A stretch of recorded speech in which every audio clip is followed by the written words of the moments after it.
Ne devais-tu pas à ton tour avoir pitié de ton compagnon comme moi-même j'avais eu pitié de toi ? Dans sa colère, son maître le livra au bourreau jusqu'à qu'il lui remboursait tout ce qu'il devait. C'est ainsi que mon Père du ciel vous traitera, si chacun de vous ne pardonne pas à son frère du fond du cœur.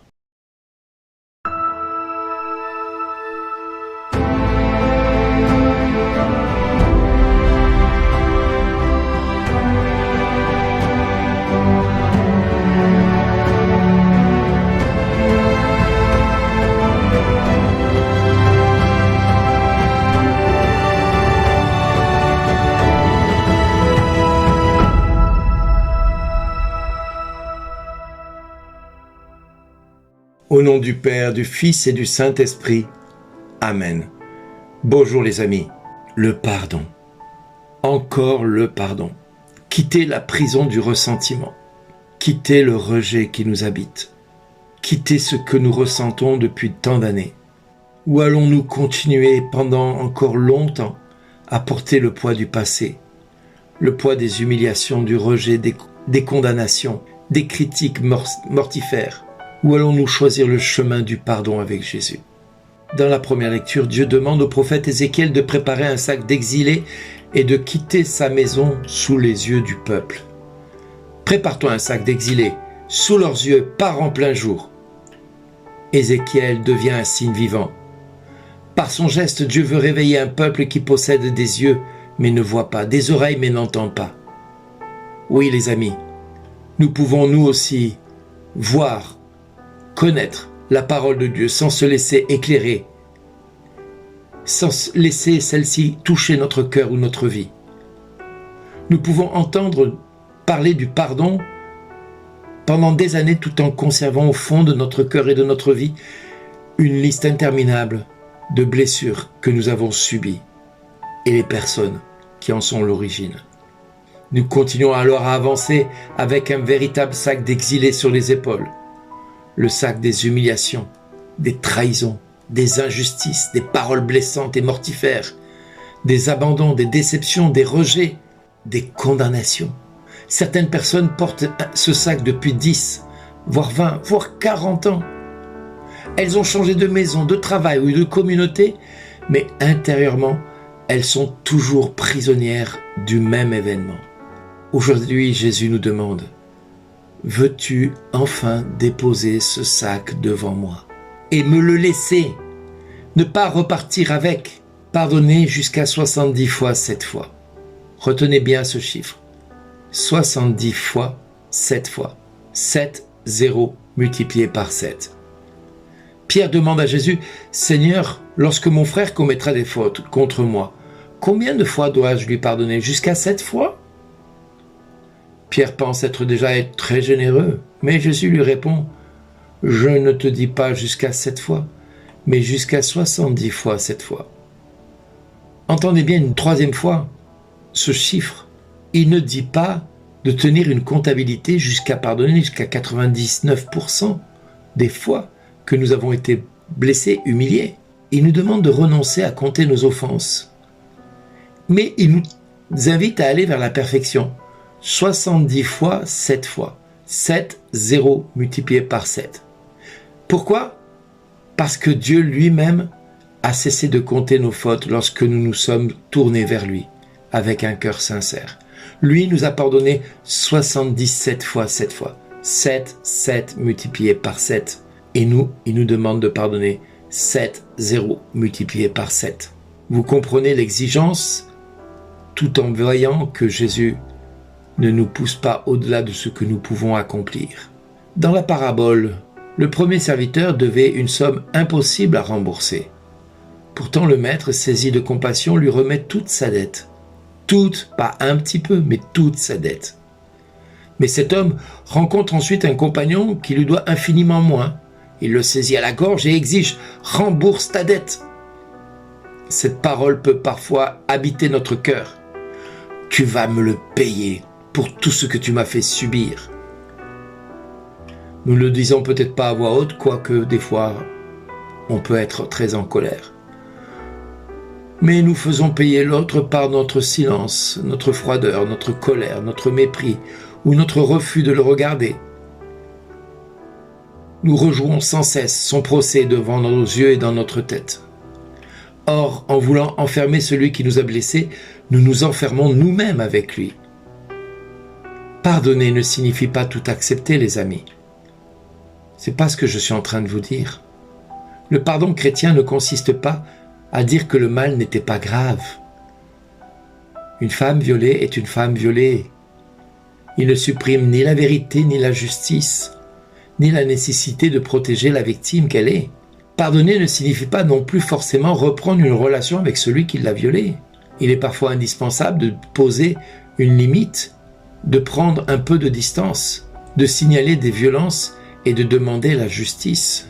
Mais pardonner, c'est remettre entre les mains de Dieu le droit de se venger, d'obtenir et de garder et de compter raison. C'est dire, Jésus, ce qui m'a été fait est injuste, est horrible.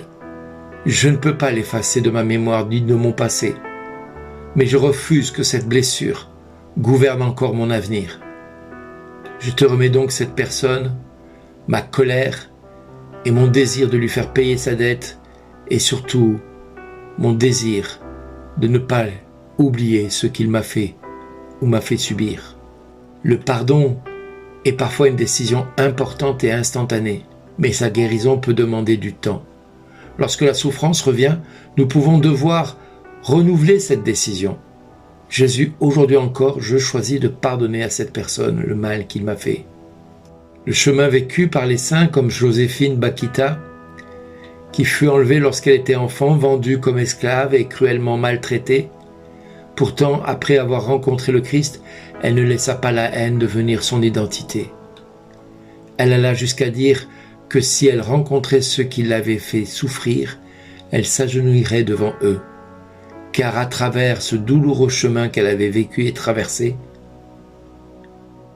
elle avait finalement découvert et rencontré Jésus, son bien-aimé. Elle n'appelait pas le mal bien, mais elle proclamait que la grâce de Dieu était plus puissante que le mal subi. Saint Jean-Paul II, que vous connaissez tous, nous a donné un autre témoignage. Et vous le connaissez, après avoir été grièvement blessé par l'homme qui avait tenté de l'assassiner, il alla le rencontrer en prison et lui accorda son pardon. La balle avait atteint son corps, mais il refusa qu'elle empoisonne son cœur. Voilà comment la foi a parcouru la France et le monde, par des hommes et des femmes qui n'ont pas seulement parlé de l'Évangile, mais qui l'ont mis en pratique lorsque cela leur coûtait. Nos familles, nos communautés, notre pays n'ont pas seulement besoin de bons chrétiens pratiquants supplémentaires avec de beaux discours. Ils ont besoin de chrétiens libérés de la rancune, capables de dire la vérité sans haine, de rechercher la justice sans vengeance et de se reconstruire et de reconstruire sans nier les blessures. Je n'oublierai jamais tout le mal que l'on m'a fait, mais j'ai fait le choix de pardonner moi aussi ceux qui m'ont maltraité comme mon papa. J'ai fini par l'aimer, j'ai fini par même à prier pour lui et à lui souhaiter du bon et du bien-être. Et aujourd'hui qu'il est devant Dieu, je sais que Dieu lui a pardonné tout le mal qu'il m'avait fait subir. Pourquoi devrais-je garder ce qu'il m'a fait subir? Pourquoi devrais-je garder contre moi ce qu'il a été? Non, mes amis, écoutez bien ce que je vais vous dire. Le pardon n'est pas une récompense qu'on accorde à celui qui nous a blessés. C'est une porte que Jésus ouvre pour nous faire sortir de notre captivité. Vous entendez? Le pardon n'est pas la récompense que tu accordes à celui qui t'a blessé. Non, jamais. C'est une porte que tu ouvres avec Jésus pour que lui te fasse sortir de cette captivité dans laquelle tu t'es enfermé à cause de la blessure. Fais le bon choix, mon ami. Pardonne et tu seras pardonné. Et laisse le passé entre les mains de Dieu. Il s'en chargera beaucoup mieux que toi. Même, il pourrait même te surprendre. Agréablement. Je vous invite à dire avec moi cette prière que j'ai reçue de Marie. Je vous salue Marie, pleine de grâce. Le Seigneur est avec vous. vous êtes bénie entre toutes les femmes. Et Jésus, le fruit de vos entrailles, est béni. Sainte Marie, Mère de Dieu et Mère de l'Église, bienheureuse Notre-Dame de France, priez pour votre fille aînée. Protégez cette nation. Ramenez les cœurs de vos enfants dispersés à votre Fils bien-aimé Jésus. Faites renaître la France à la lumière de son baptême. Amen. Jésus, sauve ta France. Ô Jésus, notre Seigneur et notre Dieu, vrai roi de France, vois la France, la fille aînée de l'Église, qui t'appartient. Tu l'avais confiée à tes plus chers amis, Marthe, Marie-Madeleine et Lazare. Mais l'ennemi est venu et a voulu te chasser de chez toi. Et nous ne savons plus que faire, ni comment nous en débarrasser. Alors Jésus, toi le fils de Marie, toi qui as si souvent envoyé Marie visiter ta France, nous te le demandons comme avec les marchands du temple, prends ton fouet et expulse à tout jamais l'immonde franc-maçonnerie qui tente de régner et d'étouffer ce pays qui est tien. Chasse les démons et les œuvres de la Révolution française qui ont semé la terreur, le mensonge et l'iniquité. Brise nos lourdes chaînes. Nous t'en prions Jésus, casse le joug de tous nos oppresseurs et des tyrans qui nous gouvernent. Libère-nous à tout jamais de ceux qui veulent nous asservir pour que nous retrouvions notre vocation première de Franc, fils de Clovis, dont tu convertis le cœur des Francs, c'est-à-dire des hommes libres face à toi, Seigneur. Nous te le demandons, Père, par Jésus-Christ, ton Fils, notre Seigneur et notre Dieu, qui vit et règne avec toi dans l'unité du Saint-Esprit, maintenant et pour les siècles des siècles. Amen. Merci d'exister.